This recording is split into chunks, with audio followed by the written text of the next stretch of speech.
Good morning, guys. So we are back with Cook the Book series. This is installment number 2, and we're going to be cooking a black velvet layer cake. And that's what the recipe looks like here. Looks a little complicated in my opinion. So, and this is from the Bake from Scratch book. This is volume number 2, and it's actually on our new bookshelf. So when the library reopens, come back in and get it. And I have a special assistant with me today. Her name is Taylor. She's my 10-year-old cousin. You want to come up?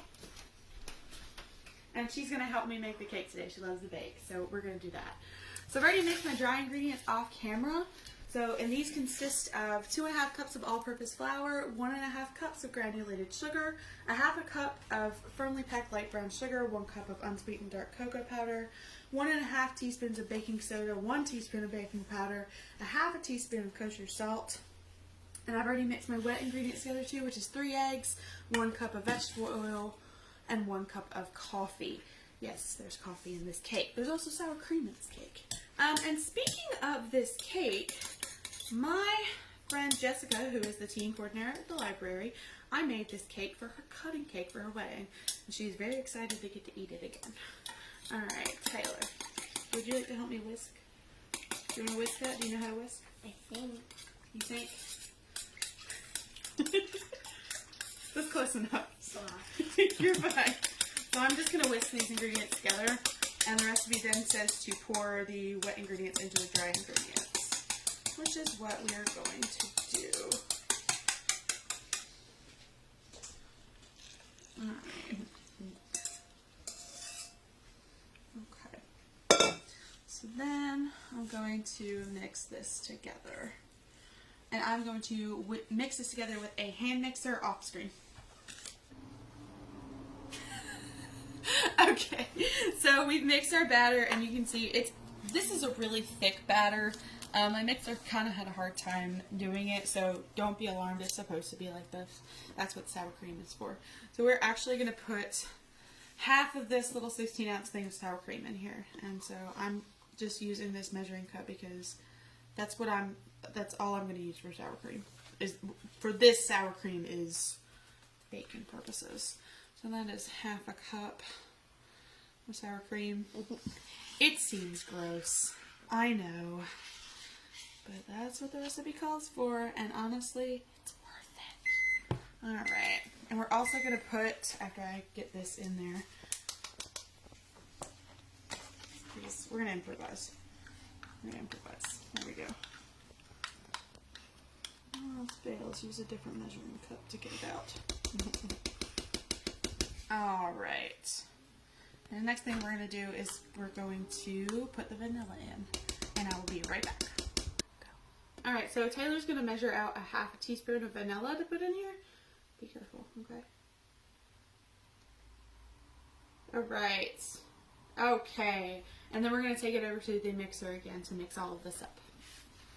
Okay, so we've mixed the batter, and this is what it looks like. It looks so much better. It's silky and not nearly as thick as it was. Sour cream. You never thought. And so now we're just going to put it in the pans, and like I said, we have the oven preheating at 350. Alright. This is the hard part. Yeah.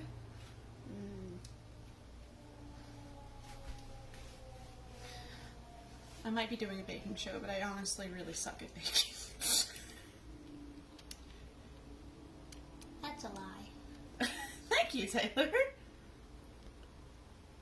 Alright, let's...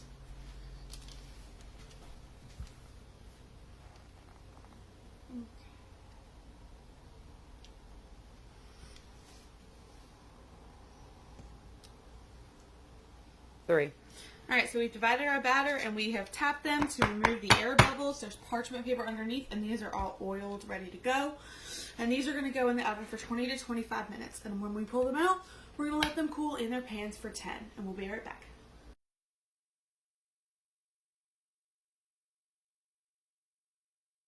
Hey, so we have made our cakes. They came out of the oven beautifully. They're in our other fridge, and they're going to cool in there. So in the meantime, we're going to make cream cheese icing. Now the recipe in the cookbook that we got from the library is not the one I use. In my opinion, it's not enough icing. So I use one from Tasty, which is BuzzFeed Tasty. it's, I believe, the one with the carrot cake. So I basically just have 2 packets of cream cheese in here and 2 sticks of unsalted butter, both of which are softened, and I'm going to cream them with the mixer. Okay, so I went ahead and made the cream cheese icing, and I do 2 sticks of butter and 2 packets of cream cheese, and I also did 2 cups of powdered sugar and a tablespoon of vanilla, and it tastes really good. It's not too sweet, and it'll balance out the really dark chocolate pretty well. So now that that's done, I'm going to set that aside. And what I have here is a pot, and this is kind of an older pot just because I'm making caramel and I don't want it to be destroyed, but in the event. And I have half a stick of salted butter in here. Salted butter is better for caramel. And I have 2 cups of brown sugar, and I have a half a cup of half and half, and that's going to be how we make our cheat caramel. And we are going to heat that on the stove on medium-high heat for 5 to 7 minutes. We're going to whisk it constantly, and then I'm going to add a half teaspoon of vanilla, and that'll be it. Alright, so our cakes are cooled, and I went ahead and leveled them, and I've put icing underneath of the cake so it doesn't move on the cake board. And with this cake, I don't really care so much about icing getting in with the cake crumbs. That's just how the cake's actually supposed to look. So all I'm going to do now is ice it, and then when I get this first layer done, I'll put some caramel on it. Alright, so our caramel has been cooling, and I just want to show you guys what it looks like. This is brown sugar caramel. It's not a true caramel, but it tastes kind of like it. And you can do this without a candy thermometer. And it's been cooling in our fridge for now. And Taylor is going to drizzle this on our first layer of cake. You're going to need more than that.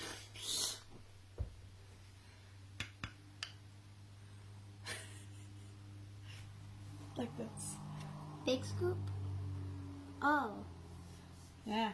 I'll let you do the next layer. And we're just going to keep going like this until the entire cake is built. So we've got all 3 of our layers together, and now I'm just icing the rest of our cake with our cream cheese icing.